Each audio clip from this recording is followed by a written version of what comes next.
Hey guys, welcome back to the Life Homestead. As promised, we're going to pull our onions today. Hopefully it's not nearly as exciting as our last video where we had a near-death experience, or it felt like, at least, going off that hill. So if you guys haven't seen that video, check it out. I think it's called Friday Nights on the Farm.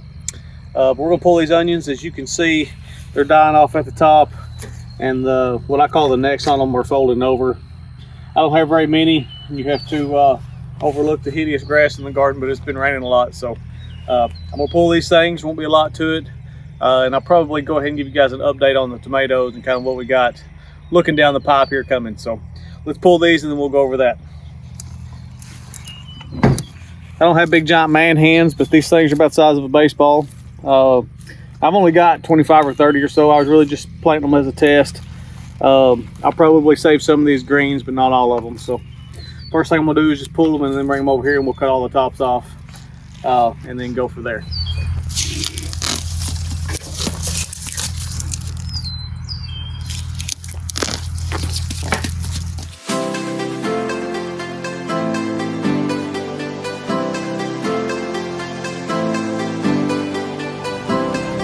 Should be plenty enough to do the canning I plan on doing though. If that one's ready. We'll get them all. See, this one had a big old head on it, but it was still growing good. Could have left it, I guess. I'm gonna plant something down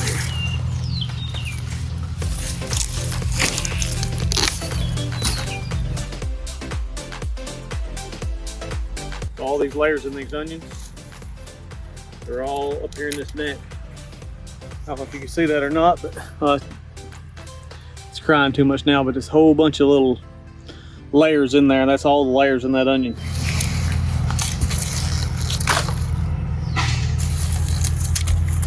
Oh, it's definitely ready.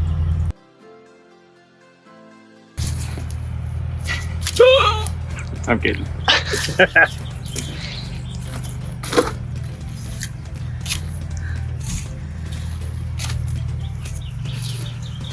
Tell me like we tell the kids, can't you get hurt on Friday or Sunday night, ain't taking you to the ER.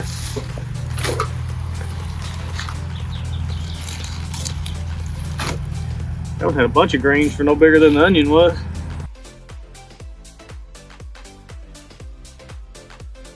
There you go. Not a very big pile of them, but I think it will, it's about what I need to make salsa. Look at those dogs over there. Jax is upset because Oscar took his squash. He took his squash.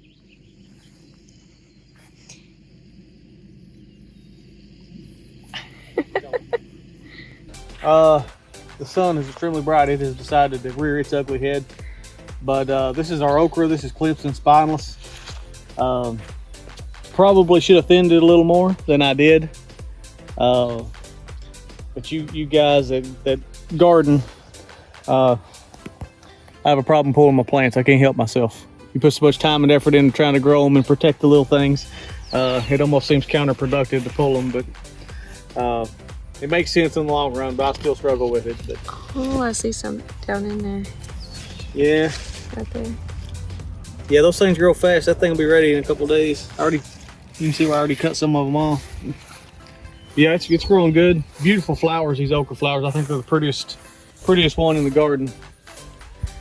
Yeah, this one, it's folded up. I don't see any open ones.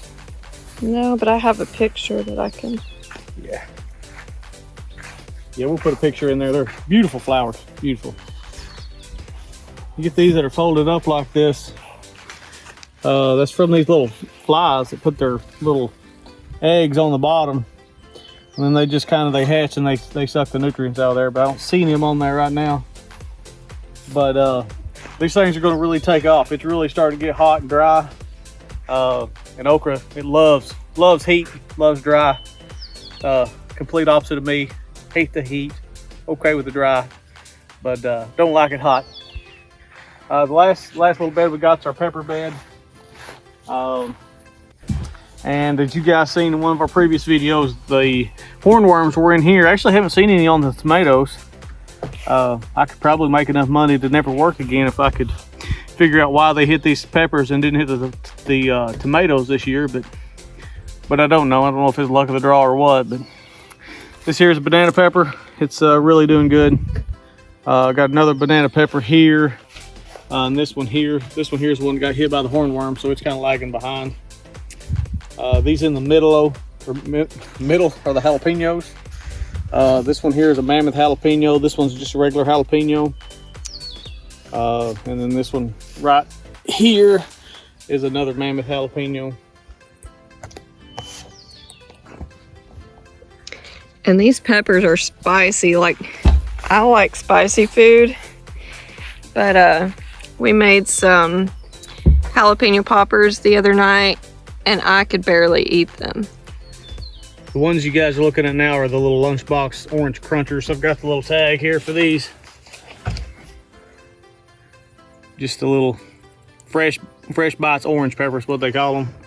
I love those. If you buy the little mini sweet peppers in the store, that's what these are. I got 4 of them. I've only got one that's really doing good. I know these look bad, look near death. I would probably pull these peppers here off to let this plant come back from its deficiencies. But for whatever reason, every year I've planted these things, I thought they were near death. Look like this, real light yellow. And then later on in the season, they come back and will take over and get huge. So it's kind of a bummer. I like to use them in salsa and stuff because it's real pretty with all the oranges and the reds that they make. But anyways, it is what it is. They come on kind of later in the year. So I'll as far as canning things like the chili sauce, the spaghetti sauce, and the things like that, I don't mind freezing those tomatoes and then pulling those out of the freezer and using those like that. But for salsa, I only use fresh tomatoes because they're kind of, when you're making chili sauce and stuff like that, they're going to be soft anyways, and you're going to cook those down. But that salsa, you kind of want to, it's not necessarily a crunch, but you know what I mean, that fresh taste. So I always make those with fresh tomatoes. So anyways, that is the pepper bed and the okra bed. We'll move on to the tomatoes and we'll finish this thing out. All the Facebook groups and things that I keep up with, you know, I'm not the only one. There's tons and tons of tomatoes coming off right now. This is a little heirloom here. You see the big cat face tomatoes. I probably pulled that one tonight. I usually pull them when they're just before totally ripe. That way, it seems like the bugs really try to get them if you let them get totally ripe on the vine. So I like to pull them before that. Got a celebrity right here. This one here, this is the Cherokee Purple. And one thing I noticed, I don't know if I've told you guys or not, but I like these stakes and this single stemming. Actually, I didn't really single stem it. I just used stakes instead of the cages.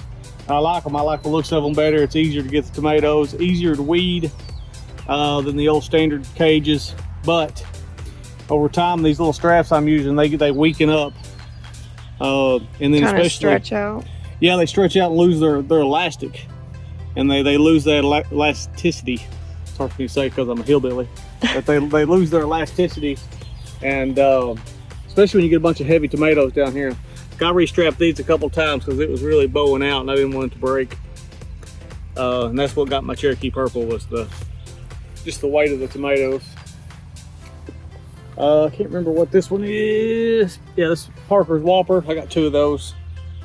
I thought they'd be a little bigger, but it is what it is. They're indeterminate, so they'll keep on keeping on. Same thing with that one. That's a Parker's Whopper as well. This one here, I really have been trying to single stem this one. But even with that, you can see it's been over like an S going up through there. It'll get better as I get some of the weight off the bottom. Are you interested in this, buddy? Huh? He wants a squash. He just wants to eat one. Those Cherokee Purples are kind of weird. It almost looks like you're eating a rotten tomato because they're kind of dark. This horrible conglomeration here is a Roma. And if you guys have ever grown those are just a dirty mess. They have so many leaves and so many limbs, and I tried to keep up with the suckers and it was tough. This one here is a Actually, I have no idea what this one is. My aunt gave this one to me.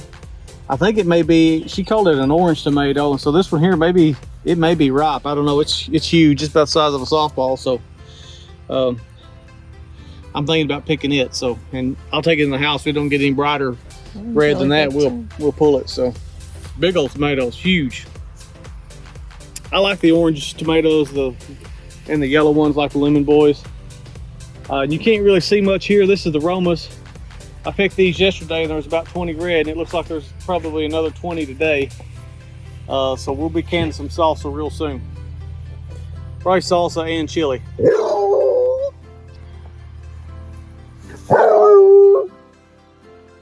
Jax, we're getting these with the blossom in right. Hey, Jax. Now everybody be friends again.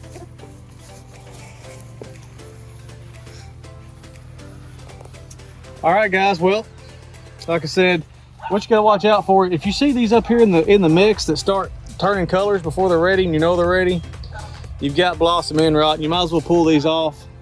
You can leave them on there, but it's just going to take nutrients from your plant, and you're not going to gain anything from it. They need some calcium, so I'll work on that. But anyway, short video. Appreciate you guys tuning in. If you haven't, and you like these videos and want to see more, please hit that like button, hit that subscribe button to help grow our channel.